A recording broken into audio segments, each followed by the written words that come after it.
Shalom. Giving all praises to the Heavenly Father, YAHAWAH, BAHASHAM, YAHAWASHI, BAHASHAM, RAWCHAA, QADASH. Double honors to the apostles, the bishops, and the elders at Great Millstone who rule well. Peace and salutations as always to the elect.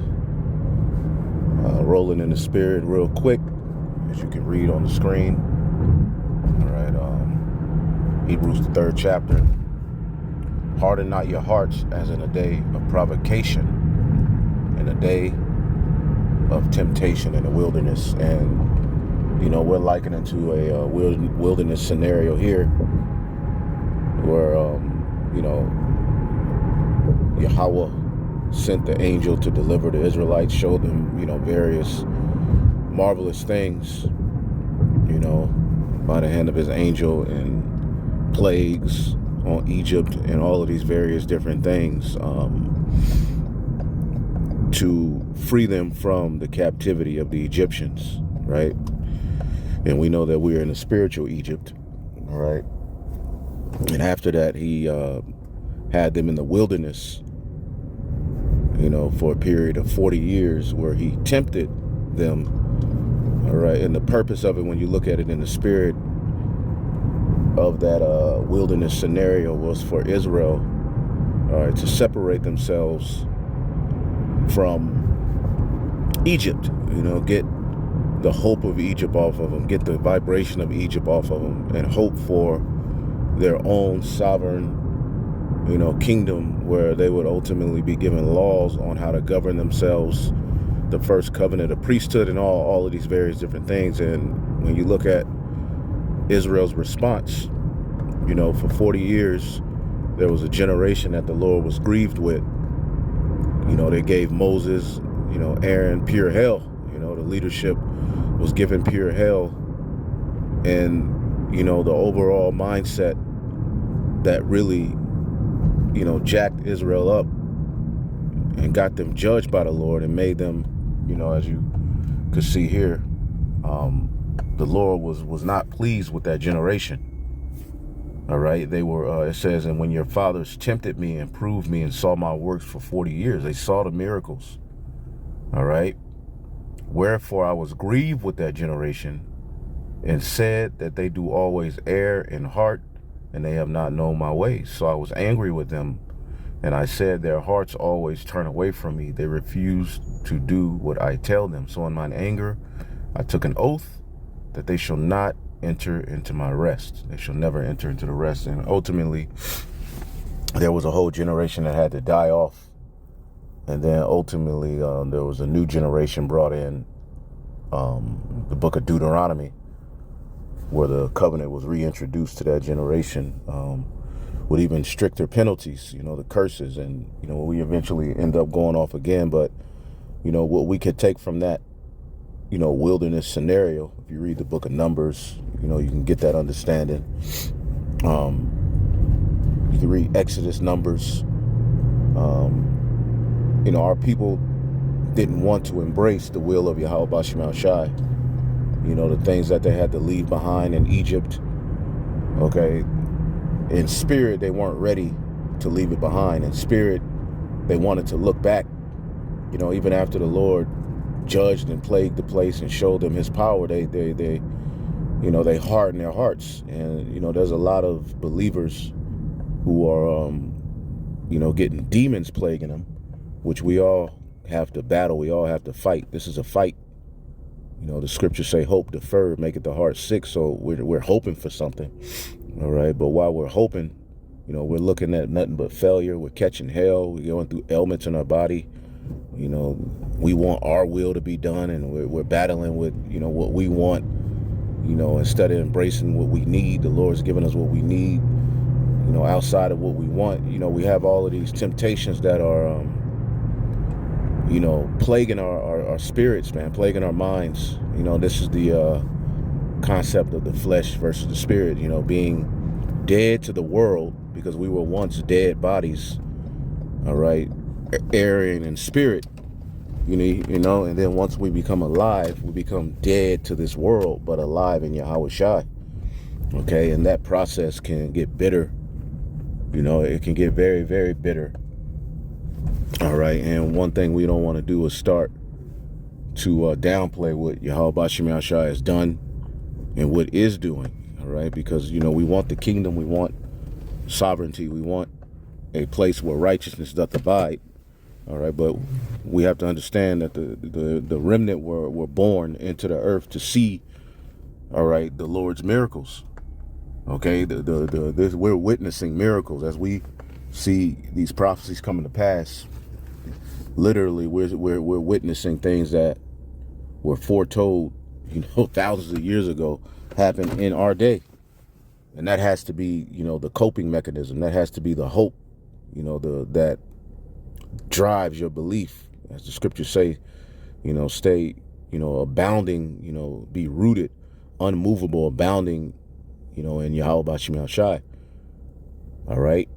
Because these demons are, you know, I'm starting to, you know, listen to, you know, brothers fight. We're all going through, there's a change happening in the spirit. Things are different. The atmosphere is different. The food is different. You know, even amongst brothers, there's a sense of, you know, we're going to have to work out our own salvation. Okay.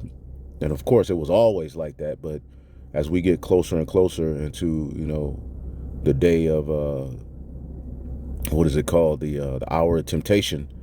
Now, remember, Yahweh Shai wanted, you know, Peter and the different apostles to be awake with him, you know, while he was catching hell and vexed and knowing what he had to go through. But that was for him. You know, the Garden of Gethsemane moment, you know, you know, certain temptations, certain things the Lord only has for you. And no one else can comfort you through it. No one else could, you know, talk you through it or be with you through it. It's your trial. And we all have our own trial, even your children. As crazy as that sounds, the Lord birthed them into the earth. They're going to have their own story. We all hope, you know, that our wives, our children, you know, are delivered under us. But, you know, some of them are going to have their own path if they're delivered. All right. Some of them are going to have to go through trials and temptation and tribulation. Right. And it's like, damn. You know, so each and every one of us are going to have to work out our own salvation, and the Lord is going to work in his elect within that, you know, tribulation. But again, harden not your hearts. You know, there's a spirit, you know, trying to creep into believers that we're missing out on something, that what we have is not enough, you know, you know, that in itself, all right, could make you lose hope, and that can make you undermine what Yahawah Shai has done with us and is doing to Babylon the Great. Okay? So it says, take heed, brethren, lest there be any of you an evil heart of unbelief in departing from the living power. You know, as we're, you know, we've been given, you know, great teachers. We've been given a great, you know, understanding through the Holy Spirit. You know, it's like now, as this world is fading away, you're starting to, you know, get the sense of, damn, I missed out. Damn, I really, you know, gave my life up. Yes, the scriptures, you know, talk about, you know, and look to Yahweh Shai, look to the men of the Lord. You know, remember, Peter was like, we gave up everything to follow you. What shall we there get in return? So you're going to have them thoughts, but, you know, a lot of demons are trying to creep up and in particular spirits, as if, you know, this world fading away and, you know, us not traveling like we wanted, us not having what we wanted, us not receiving, you know, this, you know, Bill Cosby family type environment where, you know, I was a perfect husband, you know, perfect wife, perfect children, you know, they go to college, you know, and, you know, you start to talk to people who aren't in the world, and you hear, you know, and they try to portray themselves like they got it together and shit is all good, and you get jealous and all manner of demons, whatever it may be. You know, everyone has their own fight, their own plight.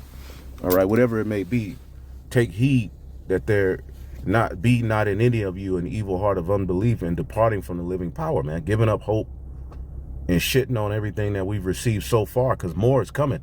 But we've received a lot, and we have a lot to be thankful for. As much, you know, complaining and things that we can do, we do have a lot to be thankful for, man. But exhort one another daily, why it is called today, lest any of you be hardened through the deceitfulness of sin. All right? And this word hardened, I gotta roll out. But this word hardened, right? You didn't miss out on anything. The script, this thing was about not loving your life unto death. Okay? That doesn't mean you just throw, you don't, we're here, you use the world as not abuse it. You still got to live. You got to do things, right? But in the grand scheme of things, harden, skleruno, to make hard, harden metaphorically, to render obstinate, stubborn, to be hardened, all right? You're going to be presented, all right, with, the Lord is going to, the Lord may put you in a scenario where you have to give up certain things to embrace something that you may, and don't harden your heart towards it. Okay? The Lord may be bringing you in a direction where you have to go this way and not the way you want it. All right? You may have to roommate with a brother. All right? Whatever it may be, don't harden your heart and become obstinate or stubborn towards what YAHAWASHI is doing in his will. And that's what our forefathers did in Egypt, man. All right? It says, for if we are faithful to the end, trusting the Most High just as firmly as when we first believed, we will share in the belongings of YAHAWASHI. All right? Remember what it says today. When you hear this voice, don't harden your hearts as Israel did when they rebelled. Okay? So, and who was it who rebelled against the Most High? Even though they heard his voice.